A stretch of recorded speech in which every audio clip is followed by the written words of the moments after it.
اے مسلمانوں، اللہ کے رسول نے اعلان فرمایا شراب حرام ہو گئی۔ حضرت انس کہتے میرے ہاتھ سے پیالہ گر گیا۔ ہمارا محلہ برسوں سے ہو سکتا ہے نشہ کر رہے ہوں بہت ساری، حالانکہ تمہیں تو پتا ہے پہلے سے حرام ہے، پہلے سے پتا ہے حرام ہے، اس کے باوجود کر رہے ہیں۔ شراب بھی ہے، پتے بھی ہے، جوا بھی ہے اور ڈرگز بھی ہے، لیکن اچانک ہم کہیں کہ چھوڑ دو یہ سب چیزیں بری ہیں۔ ہو سکتا ہے کچھ لوگ مان لیں۔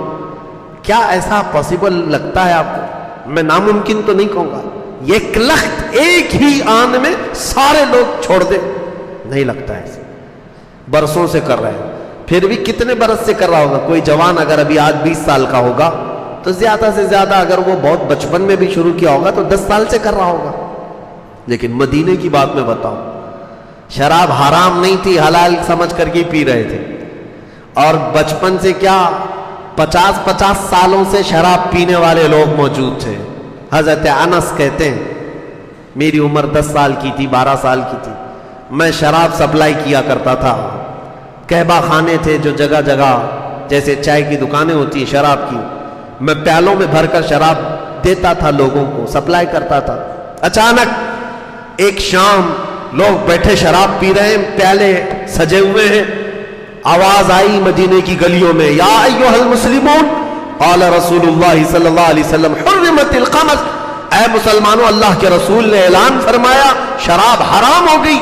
حضرت انس کہتے میرے ہاتھ سے پیالہ گر گیا۔ جتنے لوگ بیٹھے ہوئے تھے، صرف میری کیفیت نہیں، کوئی منہ سے لگایا تھا تو وہیں سے اس نے پٹک دیا۔ سب اپنے گھر گئے، جو مٹکے رکھے تھے ان کو ٹھوکریں مار مار کر کے توڑ دی۔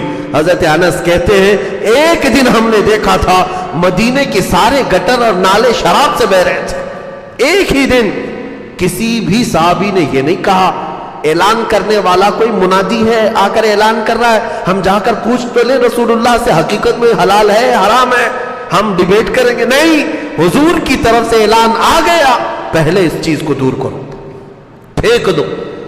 بچنے کا یہ جذبہ جب ان کے دلوں کے اندر تھا، ارے میرے عزیزو ایک بار تو حالت یہ تھی صحابہ کا فرمان برداری کا جو جذبہ تھا، حضور ایک طرف جا رہے تھے، نبی پاک صلی اللہ تعالیٰ علیہ وسلم نے فرمایا مجھے لہسن پسند نہیں ہے، اچھا نہیں لگتا، تو صحابہ نے کہا حضور کو لہسن پسند نہیں، لہسن پسند، بات چلتی گئی مدینے میں، یہاں تک کہ لوگوں میں یہ مشہور ہو گیا لہسن حرام ہو گیا۔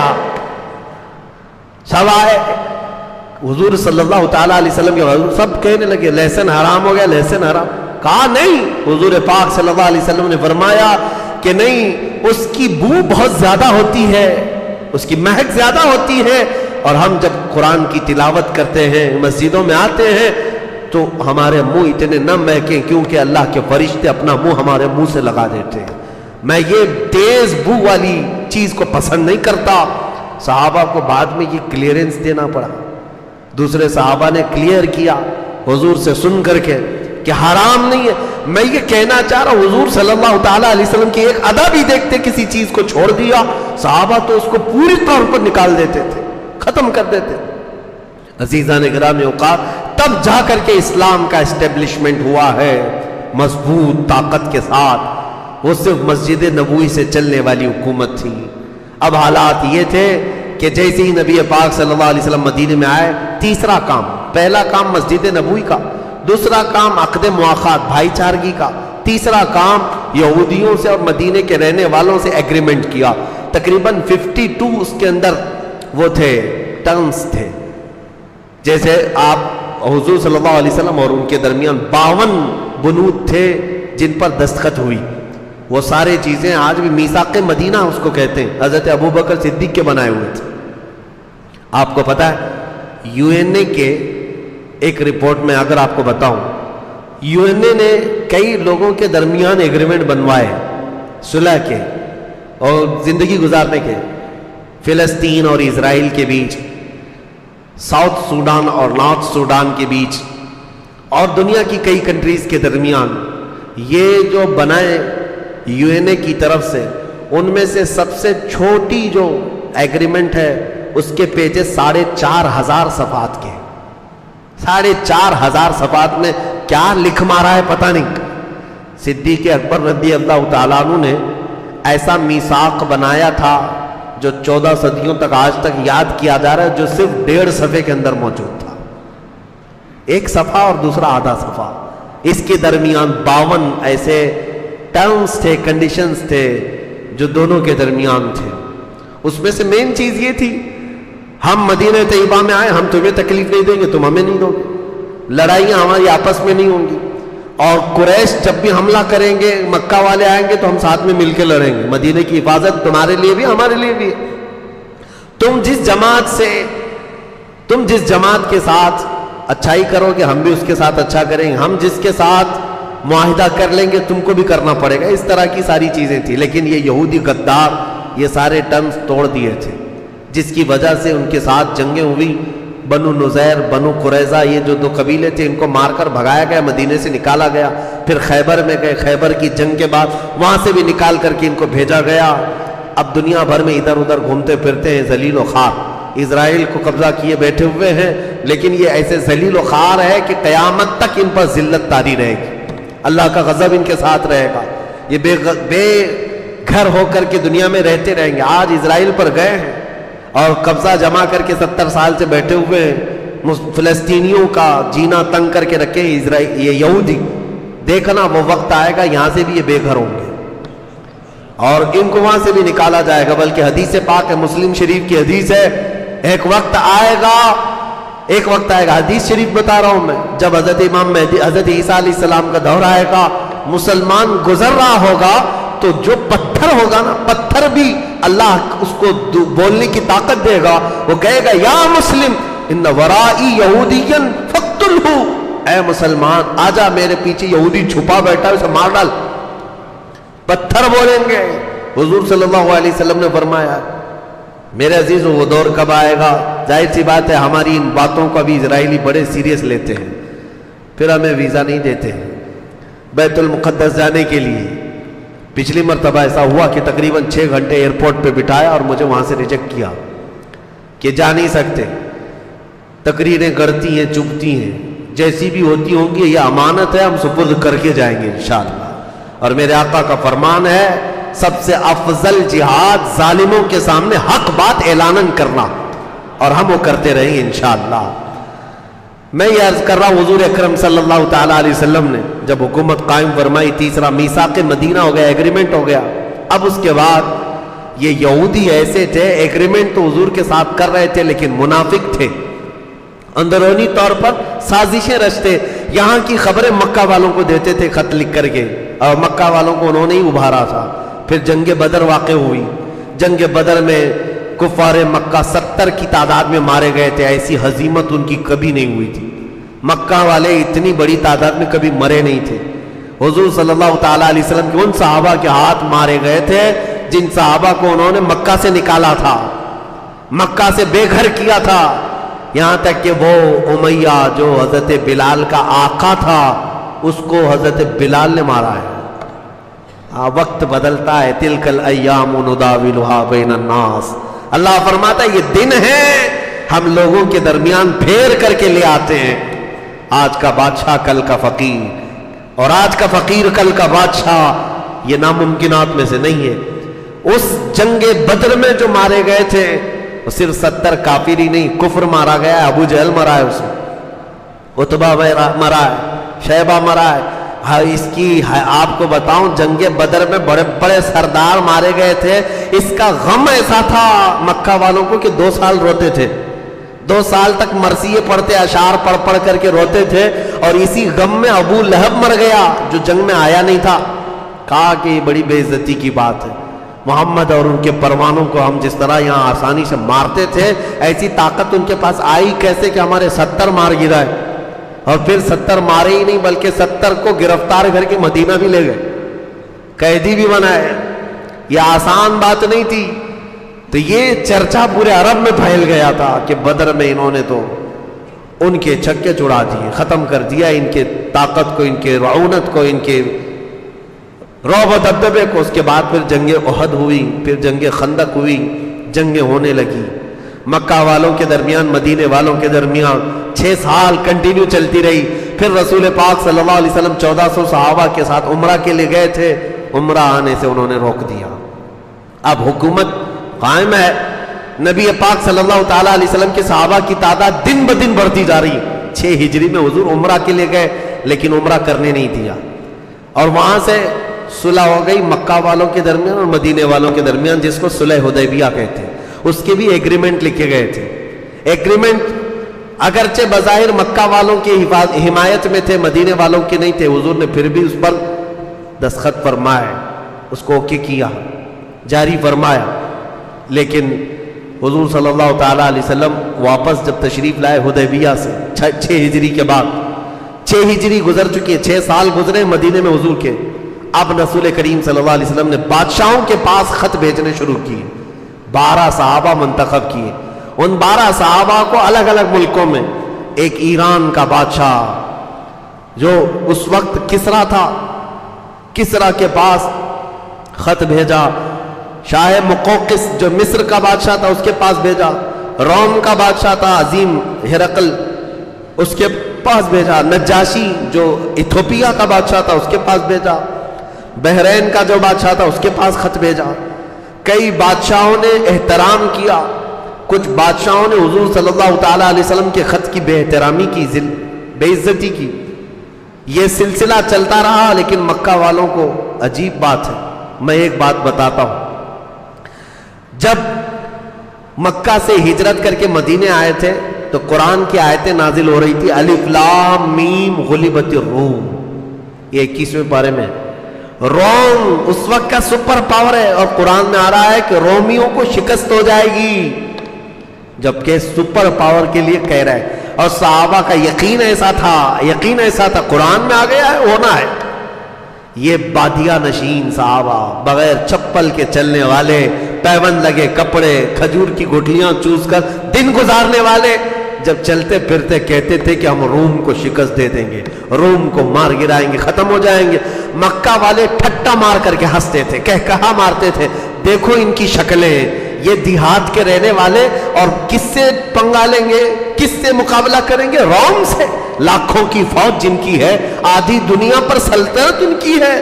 لیکن صحابہ کہتے تھے وہ وقت بھی آئے گا, وہ وقت بھی آئے گا. مکہ والے مذاق میں اڑاتے تھے. لیکن جب بدر ہو گیا, بدر کے میدان میں مکہ والوں نے دیکھا تو تھوڑا کھٹک گئے کہ یہ جو بولتے تھے کہیں سچ تو نہیں ہو جائے گا. یہ جو بولتے تھے روم تک پہنچیں گے. میاں روم کی حکومت ایسی آج کے دور میں جیسے امریکہ ہو, US سپر پاور کی حیثیت سے دادا گیری پوری دنیا میں کرتا ہے, یا پھر رشیا کی حیثیت, جس کو چاہو مارتے رہو, دہشت گرد کبھی نہیں بنیں گے. یوکرین کو مار کر کے دھول میں ملا دیا, لیکن کوئی نہیں کہتا کہ وہ آتنکوادی ہے. اتنے بم ڈال دیے, لیکن اگر وہی چاقو لے کر کے بھی کوئی مسلمان دکھتا تو آتنکوادی ہوتا. میرے عزیزو, یہ دگلی پالیسی دنیا میں صرف اس لیے ہے کہ دنیا صرف طاقت کی زبان جانتی ہے. جو دادا ہے وہ 1000 گناہ کر لے کچھ بھی نہیں ہے, وہ پاک سمجھا جاتا ہے. اسی طرح سے اس وقت روم کی حکومت تھی, رومن ایمپائر, کوئی کچھ نہیں کہتا تھا. اور صحابہ پیوند لگے کپڑے پہنے ہوئے کہتے ہیں روم کو شکست دے دیں گے. میں سوچتا ہوں کیسا یقین تھا اور کیسا جذبہ تھا. آج دنیا میں لوگوں سے کہیں تو کہتے ہیں مولانا اتنی بڑی بڑی باتیں مت کرو, ہم تو مائنورٹی میں, کیا کر لیں گے ہم یہاں پہ, ہم چھوٹی تعداد میں, بڑی باتیں مت کریں, حالات صحیح نہیں ہیں. میں پوچھتا ہوں وہ 313 کی تعداد میں تھے لیکن روم سے لڑنے کی باتیں کرتے تھے, مقابلہ کرنے کی باتیں کرتے تھے. اسی لیے شاعر نے سچ کہا ہے, آج بھی ہو جو ابراہیم سا ایمان پیدا, آگ کر سکتی ہے انداز گلستان پیدا. ایمان تو رکھو میرے عزیزو, یقین تو رکھو. اس کے بعد بدر ہو گئی, خندق ہو گئی, احد ہو گئی. اب حدیبیہ میں صلح ہو گئی, جنگ بندی ہو گئی, جنگ ختم ہو گئی. مکہ والے مدینے والے لڑتے نہیں تھے ابھی, لیکن یہ ایگریمنٹ کب تک چلنے والا ہے؟ 1 سال نہیں چلا, مکہ والوں نے خود ہی توڑ دیا. کیونکہ اس ایگریمنٹ میں ایک شرط یہ تھی کہ جو حلیف جماعت یعنی پارٹنر, مدینے والوں کی پارٹنر جماعت تھی بنو خزاعہ جو مکہ کے اطراف میں رہتے تھے, اور مکہ والوں کی پارٹنر تھی ایک بنو بکر جو قبیلے تھے. اختیار تھا جو جس کا پارٹنر بننا چاہے بن جائے. مسلمانوں کی جو پارٹنر جماعت تھی بنو خزاعہ, ہوا یہ کہ بنو بکر اور بنو خزاعہ دونوں دشمن جماعتیں تھیں, آپس میں قبیلے لڑتے تھے. تو ان لوگوں نے یہ دیکھا کہ اب صلح ہو گئی, جنگ نہیں ہو رہی ہے مکہ اور مدینے والوں کے بیچ میں. تو بنو بکر والوں نے کیا کیا, بنو خزاعہ کو اتنا مارا کہ قتل کیا, ان کے 80 آدمیوں کو قتل کر دیا, جو رسول اللہ کی پارٹنر جماعت یعنی حلیف جماعت. اب بنو خزاعہ کے لوگ مکہ کے اطراف تھے, وہاں مارے جا رہے تھے, کیونکہ ایگریمنٹ میں ہی لکھا ہوا تھا صلح حدیبیہ میں, جو ہماری پارٹنر جماعتیں ہوں گی ان کے ساتھ بھی تم چھیڑ چھاڑ نہیں کرو, اور تمہاری پارٹنر جماعتیں جتنی ہوگی ان کے ساتھ بھی ہم نہیں چھیڑیں گے, جنگ نہیں کریں. لیکن یہاں ہوا یہ, بنو بکر مارتے ہیں بنو خزاعہ کو, اس کے بعد مکہ میں جاتے ہیں, مکہ کے سارے سرداروں کو کہتے ہیں کہ دیکھو ہم نے مار دیا ہوں. تو مکہ والے سارے خوشیوں سے تبلے بجاتے, اچھا کیا تم, حالانکہ ان کو روکنا چاہیے تھا کہ ہمارا ایگریمنٹ ہوا ہے, تم نے کیوں مار دیا, وہ مسلمانوں کی حلیف جماعت ہے, پارٹنر ہے. مکہ والے شامل ہوئے, یہاں تک کہ بنو خزاعہ کے کچھ لوگ بھاگ کر کے حرم میں داخل ہوئے پناہ لینے کے لیے. تب بھی بنو بکر کے اور مکہ کے کچھ لوگوں نے حرم میں بھی ان کا قتل کیا. حرم میں جب کسی کا قتل نہیں ہوتا تھا, اتنا بڑا واقعہ ہوا. سنو اب حدیث پاک. حضرت ام سلمہ فرماتی ہے حضور صلی اللہ تعالی علیہ وسلم وضو فرما رہے تھے میرے گھر میں, شام کا وقت تھا, اچانک وضو کا لوٹا چھوڑ دیا اور کھڑے ہو کر کے حضور نے فرمایا لبیک لبیک لبیک 3 مرتبہ فرمایا, اور اس کے بعد فرماتے نصرت نصرت نصرت. ام سلمہ کہتی ہیں یا رسول اللہ صلی اللہ علیہ وسلم کیا بات ہے؟ حضور فرماتے ہماری حلیف جماعت بنو خزاعہ پر بنو بکر نے حملہ کیا ہے اور ان کے آدمیوں کو قتل کیا ہے, اور بنو خزاعہ اپنے قبیلے سے مجھے مدد کے لیے پکار رہے ہیں, تو میں نے یہی سے لبیک کا نعرہ لگایا ہے. یہ میرے آقا نے فرمایا, یہ حدیث میں موجود ہے. حضور وہاں سے لبیک کہہ رہے ہیں, ہاں میں حاضر ہوں, میں حاضر ہوں, میں حاضر ہوں. عزیزان گرامی, اسی لیے بریلی والے اپنے پیٹ سے کوئی عقیدہ نہیں کرتے, وہ صحابہ کا مسلک تھا جو امام اہل سنت اعلی حضرت کا مسلک ہے. ہم یہاں سے پکارے, وہ وہاں سے سنے, مصطفیٰ کی سماعت پہ, یہ ہمارا عقیدہ الحمدللہ صحابہ کا ہے. بنو خزاعہ کی مدد کے لیے حضور کھڑے ہوئے اور صحابہ سے کہا دیکھو ایگریمنٹ ٹوٹ گیا, انہوں نے ہماری حلیف جماعت کو مار دیا ہے. اب ہوا یہ کہ صحابہ اکرام میں بھی جوش تھا, حضور نے سب کو تیار کیا, کہا کہ اب انتقام لینا ہوگا کیونکہ ہماری پارٹنر جماعت ہے, کل کو کیا ہوگا, وہ کہیں گے کہ مسلمانوں کے ساتھ ہونے کا کوئی فائدہ نہیں. حضور صلی اللہ تعالیٰ علیہ وسلم نے جیسے ہی اعلان فرمایا, صحابہ جمع ہو گئے, کتنے 10,000 کی تعداد. اب یہ 7ویں ہجری ہے, 10,000 کی تعداد میں صحابہ جو جمع ہوئے, مکہ والوں میں کھلبلی مچ گئی کہ اب کیا ہو گیا. انہوں نے کہا یہ تو غلط ہو گیا, نہیں ہونا چاہیے تھا, ایگریمنٹ ٹوٹ گیا ہے, یہ بنو خزاعہ کو مارا گیا, اچھا نہیں ہے. سارے لوگوں نے کہا ایک کام کرو, جاؤ محمد صلی اللہ تعالیٰ علیہ وسلم سے, نہیں بلکہ حضور صلی اللہ علیہ وسلم نے اپنے ایک صحابی کو بھیجا, کہا کہ ابھی بھی موقع دیتے ہیں, 3 شرطیں رکھو ان کے پاس, جا کر کے کہ بنو بکر جنہوں نے مارا ہے, جتنے لوگوں کو مارا اتنے ان کی جماعت کے لوگوں کو قتل کیا جائے گا. خون بہا اس کو کہتے ہیں, دیت, قصاص. یہ ایک شرط یہ ہے, جتنے لوگوں نے ہماری پارٹنر جماعت کو مارا ہے اتنے تمہارے بھی مارے جائیں. دوسری شرط یہ ہے, مکہ والے تم اعلان کر دو آج کے بعد سے بنو بکر تمہاری حلیف جماعت نہیں ہے, تمہاری پارٹنر نہیں. یا تو تیسرا یہ اعلان کر دو کہ جو ایگریمنٹ صلح حدیبیہ میں ہوا ہے وہ ختم ہو گیا. حضور کے ایک قاصد صحابی مکہ آئے, ان لوگوں سے کہا کہ 3 شرطیں رسول اللہ نے بیان کی. مکہ والوں نے ٹھٹا مار کر کے کہا تینوں بھی منظور نہیں ہمیں, نہ ہم کسی کے خون کا بدلہ دیں گے, نہ ہم اپنی پارٹنر جماعت کا ساتھ چھوڑیں گے, اور اگر تم یہ کہتے ہو ایگریمنٹ ہے یا نہیں ہے, جاؤ بول دو کہ ایگریمنٹ ختم ہو گیا. غرور میں تھے, ایسے گھمنڈ میں تھے. صحابی رسول واپس آئے, حضور سے کہا یا رسول اللہ صلی اللہ علیہ وسلم انہوں نے دونوں شرطیں نامنظور کی اور کہا ایگریمنٹ ٹوٹ گیا, ختم ہو. حضور نے فرمایا چلو آپ چلتے ہیں مکہ, یہ فتح مکہ کے راستے ہیں. یہاں سے اب اسلام کی وہ نشر و اشاعت جہاں سے میرے آقا ہجرت کر کے گئے تھے واپس اس وطن آنے والے. جیسے ہی انہوں نے اعلان کیا ایگریمنٹ ٹوٹ گیا ہے, حضور پاک صلی اللہ علیہ وسلم نے صحابہ کو اعلان کیا تو صحابہ جوش و خروش میں جمع ہوئے. اب یہ نقل و حرکت مکہ والوں کو پہنچی, مکہ والوں میں کھلبلی مچی, کہا ایسا نہ ہو ایگریمنٹ کو دوبارہ رینیو کیا جائے, تجدید کی جائے. غلطی سے ہم نے کہہ دیا تھا ٹوٹ گیا, نہیں ابھی نہیں ٹوٹا ہے, اس کو رینیو کیا جائے. اور اپنے سردار ابو سفیان کو بھیجا کہ جاؤ مدینے میں جا کر کے بات کرو کہ ہم ایگریمنٹ رینیو کرنے آئے. جب وہ مدینے میں آئے ابو سفیان, رسول اللہ صلی اللہ علیہ وسلم نے بات ہی نہیں کی, حضور نے بات ہی نہیں کی ابو سفیان سے. اب وہ حضرت ابو بکر کے پاس جائے, حضرت علی کے پاس جائے, حضرت عمر کے پاس جائے, کہ جاؤ حضور سے کچھ سفارش کر دو, میں ایگریمنٹ رینیو کرنے آیا ہوں, جنگ نہیں چاہیے, صلح پر چلیں گے. کسی صحابی نے اس کو منہ نہیں لگایا, یہاں تک کہ تنگ آ کر ابو سفیان اپنی بیٹی کے گھر آئے. ان کی بیٹی کون ہے؟ ام حبیبہ, حضور کی زوجہ ہے, رسول اللہ صلی اللہ علیہ وسلم کی زوجہ ہے. ابو سفیان کہتے ہیں یہ بعد میں اسلام لایا. تھک ہار کر کے اپنی بیٹی کے گھر گئے, ہو سکتا ہے رسول اللہ کی بیوی ہے میری بیٹی, اس کے ذریعے سے بات پہنچا دوں, حضور مان جائیں گے, اپنی بیوی کی بات تو رکھیں گے.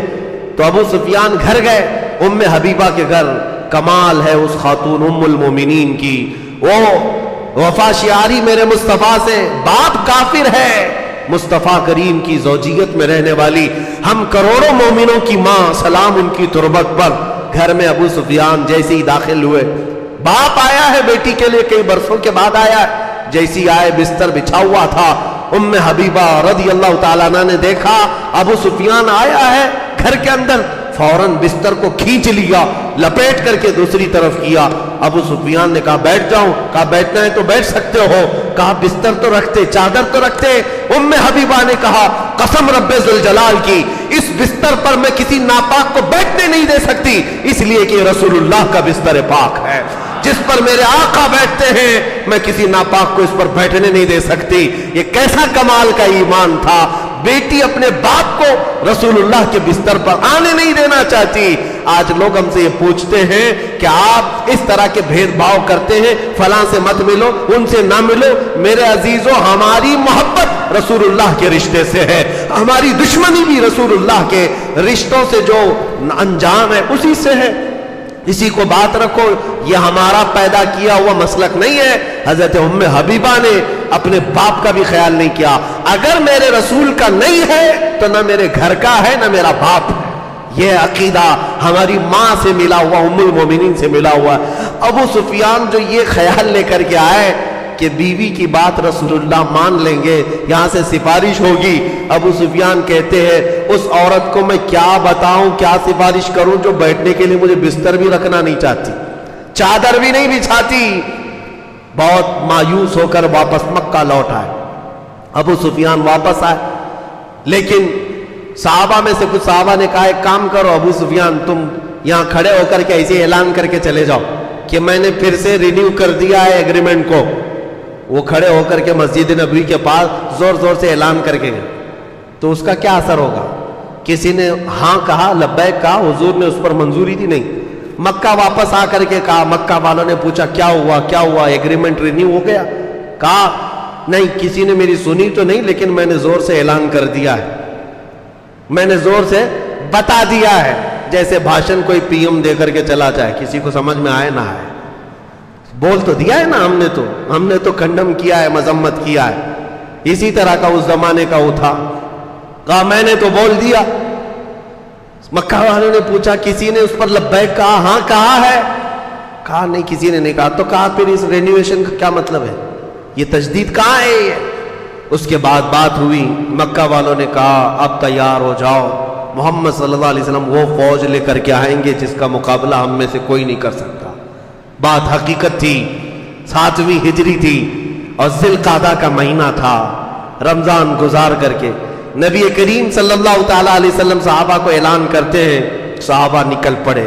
مدینے کے جتنے صحابہ تھے سب نکلے ہیں, اور حتیٰ کہ حضور کی جتنی ازواج مطہرات تھی سب سفر میں ساتھ تھی. جب رسول پاک چلتے آئے اور یہاں تک کہ راستے میں حضور کی جتنی حلیف جماعتیں تھیں, یعنی جو پارٹنر قبیلے تھے, سب ساتھ ہوتے گئے. مکہ سے ابھی 35 کلومیٹر دور یہ لشکر جرار میرے آقا کا تھا. ارے 313 کا مقابلہ کرنے کی سکت نہیں تھی, آج تو 10,000 کی تعداد میں آ رہے تھے, 10,000 کی تعداد. جب حضور صلی اللہ تعالیٰ علیہ وسلم صلح کر رہے تھے 1 سال پہلے, حضرت عمر بڑے بے قرار تھے, بہت بے قرار تھے. وہ کہہ رہے تھے ہم کیوں دب کر صلح کر رہے ہیں, ان سے جنگ کریں گے, ان کو ماریں گے. حضور یہی فرما رہے تھے, اے عمر میری آنکھیں جو دیکھ رہی وہ تم نہیں دیکھ سکتے. میرے مصطفیٰ سال بھر پہلے وہی دیکھ رہے تھے کہ اللہ تعالیٰ اس شان کے ساتھ مکہ میں داخل کرے گا. عزیزان گرامی 35 کلومیٹر دور یہ پڑاؤ کیا ہے لشکر. اچانک اسی حالت میں مکہ میں کھلبلی مچی. صاحب تتر بتر ہیں, اب نہ جنگ کرنے کی طاقت تھی نہ سامان تھا, بلکہ بڑے بڑے رئیس ان کے سردار جتنے گرو گھنٹال تھے وہ اسی جنگوں میں مارے گئے تھے. ابو جہل بھی نہیں تھا, ابو لہب بھی نہیں ہے, عتبہ شیبہ بڑے بڑے سردار مرے ہوئے تھے. جو کچھ بچی کچی جماعت کو لے کر چلنے والے ابو سفیان, اور ابو سفیان حضرت عباس کا خاص دوست تھے. حضرت عباس کون ہے؟ حضور کے چچا ہیں. حضرت عباس ابو سفیان سے کہتے ہیں میں تیرا کام کراتا ہوں. مکہ میں ابو سفیان کو ساتھ لی اور کہا حضور صلی اللہ علیہ وسلم ابھی مکہ آئے نہیں, 35 کلومیٹر دور ہے. حضرت عباس رات کے وقت ابو سفیان کو اپنی اونٹنی پر بٹھا کر لے آئے. چل رسول اللہ کے پاس تجھے سامنے کر دیتا ہوں, جتنا کیا گیا ہے سب ہے وہ معاف کر دیں گے. ابو سفیان جنگ بدر میں سامنے ہے, احد میں سامنے ہے, خندق میں سامنے ہے, ہر جنگ میں حضور کے سامنے ہے. ابو سفیان خالی جنگ کرنے والے نہیں بلکہ سب کو ابھارنے والے, اور اس شخص کو پکڑ کر حضرت عباس لے آ رہے ہیں اور یہ کہتے ہوئے مجھے یقین ہے محمد عربی پر, چلو چلتے. ابو سفیان ساتھ آ گئے. رات کا وقت تھا, قافلہ پڑاؤ کیا ہے رسول اللہ کا, دوسرے دن مکہ میں داخل ہونے والے. حضرت عباس جیسے ہی آ رہے تھے, کیونکہ وہ اسلام لائے ہوئے تھے, آ رہے تھے ابو سفیان کو لے کر کے حضور کے خیمے پہنچنے والے تھے, اس سے پہلے حضرت عمر کی نظر پڑ گئی. بچ بچا کر کے تو آئے تھے, حضرت عمر دیکھ لیے خیمے سے باہر آئے, جلال کے ساتھ ایک ایسا اعلان کیا کہ پورے خیمے میں لوگوں کی نیند اڑ گئی. کہا کہ یہ کافر کو کہاں سے لایا گیا ہے, اس عظیم دشمن رسول کو کہاں سے لایا گیا ہے. حضرت عباس نے کہا جلدی چلو جلدی چلو, رسول اللہ کے خیمے میں داخل ہوتا نہیں تو عمر چھوڑے گا نہیں. حضور صلی اللہ تعالیٰ علیہ وسلم کے خیمے میں داخل ہو گئے. ابھی یہ لوگ گئے ہی تھے کہ حضرت عمر پیچھے سے آ گئے. کہا یا رسول اللہ اس شخص کا کیا کرنا ہے, آج آخری وقت ہے, آپ بتا دیں میں تلوار لے کر کے آیا ہوں, اب ابو سفیان دوبارہ مکہ نہیں جائے گا. حضور صلی اللہ تعالیٰ علیہ وسلم نے کہا عمر تلوار نیچے رکھو, تلوار نیچے کرو. تھوڑی دیر رکا, حضرت عباس سے پوچھا کس لیے آئے. کہا یا رسول اللہ ابو سفیان صرف امن کی آپ سے خیرات لینے آئے کہ آپ امان دے دیں, کل آپ داخل ہونے والے مکہ میں ابو سفیان کے ساتھ کچھ نہیں ہوگا. حضور صلی اللہ تعالیٰ علیہ وسلم نے یہ بھی نہیں فرمایا کہ تو کلمہ پڑھ رہا ہے نہیں پڑھ رہا ہے, کچھ نہیں کہا. حضرت عباس نے کہا ٹھیک ہے, ابو سفیان کو میں نے امان دے دیا اور پچھلا جو کچھ کیا تھا اس کو بھلا دیا.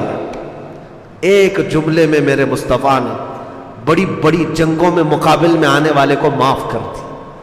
اسی لیے تو میرے عزیزوں, ہم 1000 گناہوں کا بوجھ لیے ہوئے بھی اگر کوئی امید رکھتے ہیں تو اس تاجدار مدینہ سے رکھتے ہیں جس کا دربار کھلا ہے. شاعر نے سچ کہا ہے, نہ کوئی عمل ہے سنانے کے قابل, نہ منہ ہے تمہارے دکھانے کے قابل, لگاتے ہیں اس کو بھی سینے سے آقا جو ہوتا نہیں منہ لگانے کے قابل. میرے آقا صلی اللہ تعالیٰ علیہ وسلم کے دربار میں اسی لیے ہم پہنچتے ہیں.